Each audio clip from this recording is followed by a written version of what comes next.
Hello, everyone. My name is Tyson Allred. I'm the Uinta house manager here at Wasatch Crest. Um, Today, I'm going to talk to you about how to master social situations sober. Um, so Wasatch Crest is a treatment facility located up here in Heber Valley. We specialize in dealing with substance use disorder issues with underlying mental health issues. We have a 20-bed residential facility. Our Mountainside campus has the residential facility as well as the Uinta program, which is an 8-bed transitional facility, which is my program. I work with the guys building life skills, transitional skills to reintegrate back into life, to stop the recidivism rate, to build a life worth staying sober for. So, a couple things. I think there's no textbook response to how we navigate social situations, because even 4 years into sobriety, you get some thoughts sometimes, right? Believe me, they are few and far between. So early recovery is like navigating landmines, in my opinion. So I think the first question you would ask yourself is, why, right? Why am I going to this situation? I think alcohol and drug use was a security blanket for so long in my life that I didn't know who I was, really. Like, I didn't know how to ask girls on a date. I didn't know how to dance. I didn't know, because the social lubricant, right? Like, and so there's a lot of anxiety, insecurity going on with like building this new identity of who we become, because we're so laden with the labels that we've made for ourselves, right? Like, I am this, and so now to become something. So I think the biggest misnomer is like, don't expect it to be the same, and that's a good thing, right? Like, if you're becoming to build somebody else, like, I don't want to do the same things, and I think that changes, right? But I also don't think you got to navigate by living in fear. So there's ways to go about going to these things to where you're not, a hermit. That's not the point. That's not why I got sober, So I think alcohol and drugs had such an emotional impact on my life. It also has a physical and emotional impact. It also has a social impact, right? Because it was fun at one time in my life, or else why would I have continued to do this for so long? The reservation we hang on to is that it's still fun in lieu of all the consequences and the problems. It loses its shimmer. It's no longer fun. I'm the guy passed out in the corner, right? Like, it's becoming a problem. And so I think my first question I would always ask myself is, how important is it that I go to this event? Okay, it's a wedding, right? I need to go to a wedding. There's going to be booze there. Okay, all right. How am I going to go about it? The first stage is to set a plan, right? So I think for me, it was always reaching out to somebody. It's like, okay, sounding board, right? That's why, like sponsorship and fellowship and people, and to survey the peer group, right? Like, hey guys, this is what I'm thinking of doing. How do you feel? It has a lot of impact on transparency of like where you're at, because you're asking for advice, not because my problem is I'd always like to test my addiction, right? And I remember in early recovery, I actually wanted to go golfing one time with my old friend who's still in active addiction, but I still love this person, and maybe I could be, the person to make him want to change or whatever. I ended up going to this person's house. I sat on the couch for 4 hours while he nodded out. And I'm thinking, why am I here, right? Why did I come here? Why am I testing myself? Because that's what we do. We subconsciously put ourselves in situations that we have no business being in. Is it possible to get through them? Yeah, but why test it, right? And I think that's the biggest question. So am I testing my addiction, or do I need to be at this event? Okay, it's a wedding. I want to go and show support. How do I do that? So for me, like, I always carry a water. I drink water a lot anyway, but it's also I got my hand full, because it's funny, right? You go to these social settings and someone wants to fill your hand with a drink. Hey, let me get you a drink. So there's kind of that fickle balance of like, how do I turn down a drink without opening up a floodgate of questions? I firmly believe your wording is important, and the verbiage I use, and it depends on who I'm talking to. If I have someone who's an active addiction use, right, they're really not going to want to hear my recovery story about, hey, I'm in recovery, I no longer do that. Come on, and then they want to push you.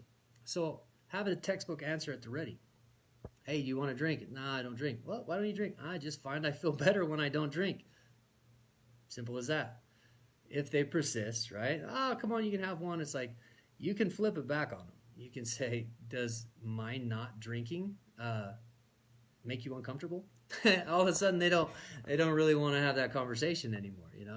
They kind of let it slide. So it's kind of this fickle dance of walking around of like, because no alcoholic or drug addict wants to be different from his fellows, right? That's the biggest thing. Like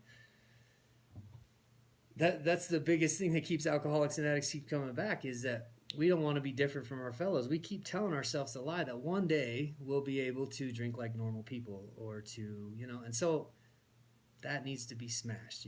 I can no longer hold on to that belief system, which is a good thing. Yeah, I want to become something else. And so like this doctor, I have a quote, hang on, I want to read it. It stuck out to me. He said, he calls it a new social world where drinking is not the only function at a party. Former drinkers may need to search out and join this world.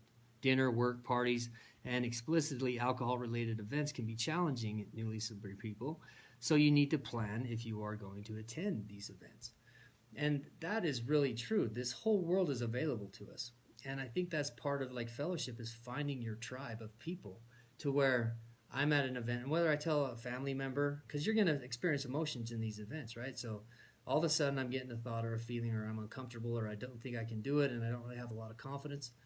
Well, those emotions are natural. You're kind of breaking a subconscious pattern of what you've always done in your life, right?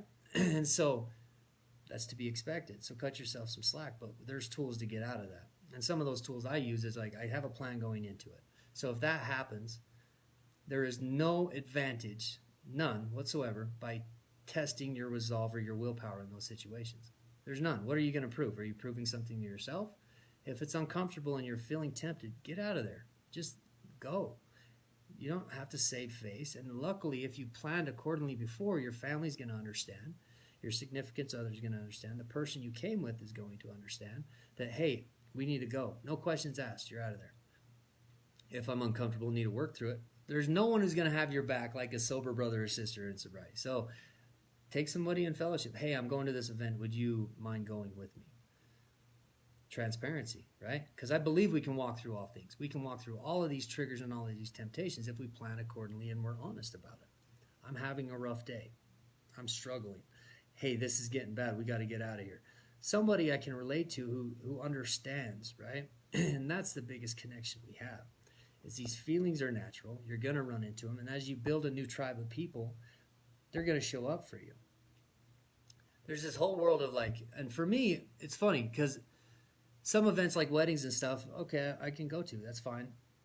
But if I know it's a whole world that drinking is the primary purpose, or using drugs is the primary purpose, do I really need to go to that thing? For me today, later in sobriety, is like, I don't enjoy watching a bunch of people fall on themselves and either get angry or happy based on how much intoxicated they are, or watching people line up a bunch of shots. It's no longer entertaining to me. And that is a blessing, right? Like, that's amazing to me. That's not who I am. I find joy in other things, right? Like, I find joy in nature, the outdoors, is fellowship, helping people. It's weird. It changes. I become something else, and that's exciting. And I'm also not paralyzed by fear. So all of those emotions are natural, right? And as you go through these things and you sounding board these things and realize that these tools work, that asking myself why, building a plan, making an escape plan, talking to somebody, I build confidence, and as I know, like, oh, there's that thought again, I don't have to act on it, because I've proven to myself that I don't have to act on it. Just the other night, I'll share a funny story. I don't know if it's appropriate, but I was making a steak marinade, and I opened a beer, and I poured the beer into the marinade. My girlfriend's mom walked in and said, "Who's having a Corona?" And I said, "Me." And she's like, kind of looked at me funny. And I said, "No, I'm just making it a marinade. Because if I have a beer, I'm going to end up doing body shots off a girl named Crystal in 3 weeks," right? Like, that's my pattern. So I know I don't drink, and I wasn't tempted by drinking a beer when I was putting it in marinade. In early sobriety, I used Coke. I didn't even tempt it. I didn't even want to go near it. I didn't want to test it. So yes, you build confidence over time. Yes, you know kind of where you're at. And also I know like, hey, those thoughts can still happen later in sobriety too. I have a coping mechanism I'm getting out of that. Um, Friends are essential. Building confidence. I kind of went over all that. So I want to talk about like, um, I went over like the tips for turning down a drink. I think there's a time and place to share your recovery story.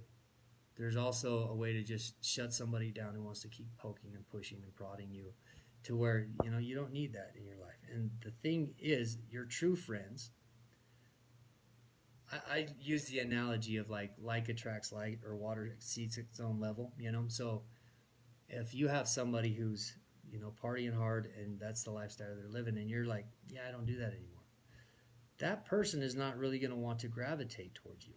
It's not like, it's kind of a subconscious thing, how you can subconsciously set boundaries with these people by just your verbiage and your actions of like who you're becoming. And as you become something else, new people gravitate to you, more like-minded people, right?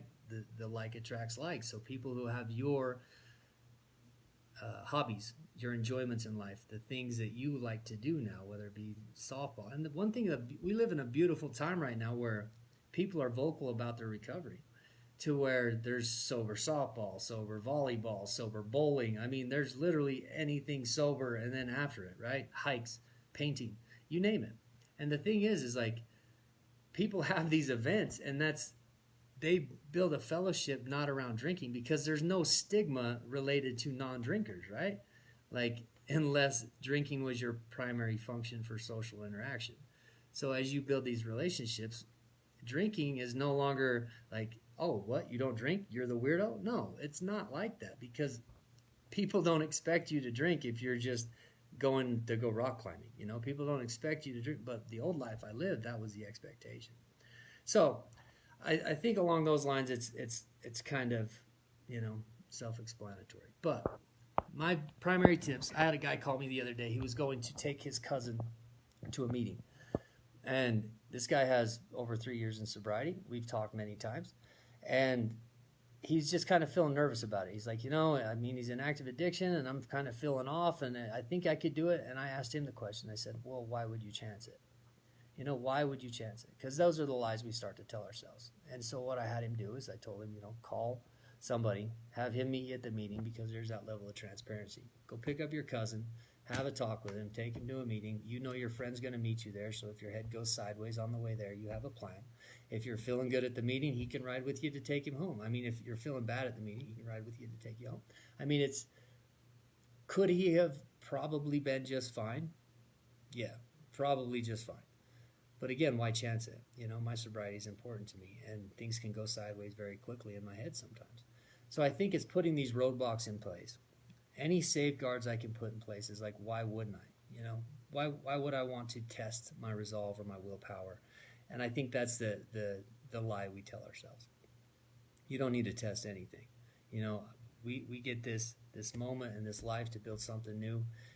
And in that, right, we get a daily reprieve sometimes. We're going to have bad days. And if we're walking in the fire, because I look at it like my recovery and the actions I do are like insurance premiums for when my bad day is coming, right? Is coming. And if I'm connected, if I'm spiritually fit, if I'm active in my recovery, if I have a strong tribe, sober network, I know what to do when my head goes south on me.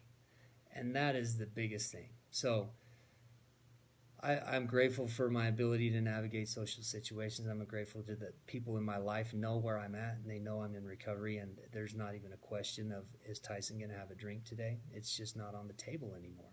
And that comes over time with building confidence. And so I hope that helps. I hope that is basically the focus of this, is really question yourself and why you're putting yourself in that fire, in that high-risk environment. Is it absolutely necessary? And if it is, how can I plan accordingly?